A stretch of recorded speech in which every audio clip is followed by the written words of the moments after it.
Assalamualaikum warahmatullahi wabarakatuh. Selamat pagi dan semangat pagi. Kita berjumpa kembali di pelajaran sejarah peminatan. Sebelum memulai pembelajaran, kita membiasakan diri untuk berdoa terlebih dahulu, supaya apa yang kita pelajari dapat bermanfaat dan berkah selalu untuk kita semua.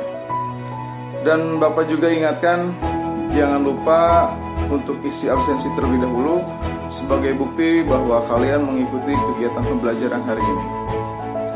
Oke, kita langsung saja. Hari ini sejarah peminatan masuk di kompetensi dasar 3.2 dengan materi menganalisis kerajaan-kerajaan maritim Indonesia pada masa Islam. Sedangkan untuk tujuan pembelajaran hari ini, kita mengidentifikasi informasi dari berbagai sumber mengenai kerajaan-kerajaan maritim Indonesia pada masa Islam. Oke, kita lanjut ke pembahasan berikutnya. Bapak tampilkan dulu peta konsepnya. Untuk yang tulisannya disamarkan, itu tandanya kita sudah selesai membahas materi tentang kerajaan-kerajaan maritim Indonesia pada masa Hindu-Buddha. Dan sekarang kita membahas proses masuknya agama dan kebudayaan Islam di Indonesia.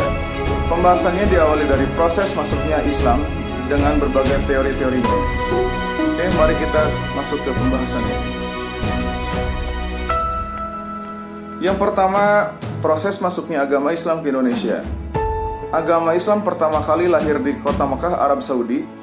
Para pemeluknya menyebarkan agama Islam lewat berbagai jalur. Salah satu teori menyebutkan bahwa agama Islam di Indonesia masuk lewat jalur perdagangan. Prosesnya cenderung berjalan dengan damai, karena itu raja hingga rakyat bisa menerimanya dengan hangat. Selain perdagangan, ada saluran lain yang menyebabkan agama Islam masuk dan berkembang di Indonesia. Saluran tersebut diantaranya adalah saluran perkawinan, pendidikan, dan seni budaya. Berbicara masuknya Islam melalui jalur perdagangan, di sini Nusantara atau Indonesia menjadi negara bagian jaringan perdagangan maritim global. Yang pertama, Kepulauan Indonesia merupakan bagian dari jaringan perdagangan laut internasional yang terbentang antara Asia Barat hingga Cina.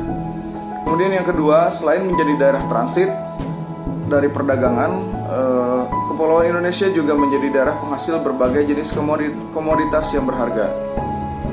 Kemudian yang ketiga, jaringan perdagangan laut internasional menyebabkan tumbuhnya kota-kota pelabuhan di sepanjang pantai Sumatera dan Jawa, seiring dengan masuknya Islam melalui berbagai saluran islamisasi. Yang keempat, kedatangan Islam di bidang politik antara lain merupakan konsep Dewa Raja menjadi konsep Khalifatullah gitu ya. Kemudian yang kelima, pengaruh kedatangan Islam di bidang ekonomi antara lain menyebabkan tumbuhnya kota-kota pelabuhan yang mendasarkan diri pada aktivitas perdagangan yang pada perkembangan selanjutnya tumbuh menjadi kerajaan atau berubah menjadi kesultanan gitu ya di masa Islam. Kemudian yang keenam, pengaruh kedatangan Islam di bidang kebudayaan antara lain ada di bidang arsitektur, kesenian, dan sastra. Nah, terdapat perbedaan pendapat di kalangan sejarawan mengenai masuknya Islam ke Indonesia. Ada yang berpendapat Islam masuk dari abad ke-7, namun ada pula yang berpendapat Islam masuk dan berkembang sejak abad ke-13. Nah, dari sumber tersebut dapat disimpulkan bahwa Islam masuk ke Indonesia pada abad ke-7 dan mencapai perkembangannya atau puncak kejayaannya pada abad ke-13. Nah, proses masuknya agama Islam ke Indonesia, di sini ada beberapa teori, tadi sudah disebutkan di dalam awal peta konsep gitu ya. Yang pertama ada teori Gujarat. Teori Gujarat ini diajukan oleh sejarawan Belanda. Nah, di sini yang ada gambarnya Snow Kurgrunge ya. Nah, menurut teori ini penyebar Islam di Indonesia berasal dari Gujarat atau dari India gitu ya, antara abad ke-7 hingga abad ke-13 Masehi. Nah, kalangan yang berperan khususnya adalah para pedagang. Sejak abad ke-7 mereka telah masuk memeluk Islam, dan di tengah kegiatannya berdagang, mereka turut mengenalkan agama Islam termasuk di Indonesia. Kemudian yang kedua ada teori Mekah. Ini diajukan oleh tokoh dari Indonesia yaitu Buya Hamka. Teori ini menyebutkan bahwa pengaruh Islam dibawa langsung oleh pedagang Arab ya. Sejak abad ke-7, teori Arab ini didukung dengan adanya pemukiman Islam di Barus atau di pesisir barat Sumatera Nah, di abad ke-7 ini ada pula nisan pada makam wanita di Gresik atau di Jawa Timur ya, yang ditulis dengan huruf Arab bergaya Sufi. Berikutnya yang ketiga ada teori Persia yang didukung oleh Husain Jayadiningrat. Nah, teori ini berpendapat bahwa pengaruh Islam di Indonesia dibawa masuk oleh orang-orang Persia sekitar abad ke-13. Argumen yang diajukan oleh teori ini adalah terdapat kesamaan budaya dan tradisi yang berkembang antara masyarakat Persia dan Indonesia, seperti peringatan 10 Muharram, kesamaan ajaran Sufi, kesamaan seni kaligrafi pada nisan makam, dan terdapat perkembangan Leran yang sempat menjadi perintis penyebaran Islam di Jawa. Nah, sekarang kita masuk ke yang kedua, yaitu pengaruh agama dan kebudayaan Islam terhadap masyarakat Indonesia. Yang pertama ini di bidang keagamaan. Dalam Islam terdapat beberapa mazhab gitu ya, yaitu mazhab Syafi'i, Hanafi, Maliki, dan Hambali.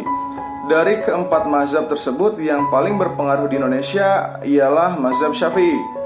Mazhab Syafi'i disebarkan langsung dari Mekah dan masuk ke Kepulauan Indonesia sekitar abad ke-13. Mazhab ini diterima oleh masyarakat Indonesia karena telah disesuaikan dengan adat istiadat setempat. Mazhab Syafi'i menitik beratkan pada rukun Islam, yaitu ada syahadat, sholat, zakat, puasa, dan haji. Selain itu juga mengatur tentang perkawinan, hukum waris, perdagangan, dan kegiatan politik. Kemudian yang kedua di bidang pendidikan. Pendidikan memegang peranan penting dalam proses Islamisasi. Guru atau ulama sangat menentukan dalam penyebaran Islam di Indonesia, terutama yang dilakukan Wali Songo ya, dalam menyebarkan agama Islam dengan pendekatan kultural yang disesuaikan dengan kondisi sosial dan budaya masyarakatnya. Nah, berikut ada ke-9 Wali Songo. Yang pertama ada Sunan Gresik, yang kedua Sunan Ampel, yang ketiga Sunan Bonang, yang keempat Sunan Giri, yang kelima Sunan Derajat, yang keenam Sunan Kalijaga, yang ketujuh ada Sunan Kudus, kedelapan ada Sunan Muria, dan yang terakhir atau kesembilan ada Sunan Gunung Jati. Oke, sampai di sini materi pembahasan Islam. Minggu depan kita lanjutkan ke kerajaan-kerajaan Islam yang ada di Indonesia. Sekian dari Bapak, terima kasih perhatiannya. Wassalamualaikum warahmatullahi wabarakatuh.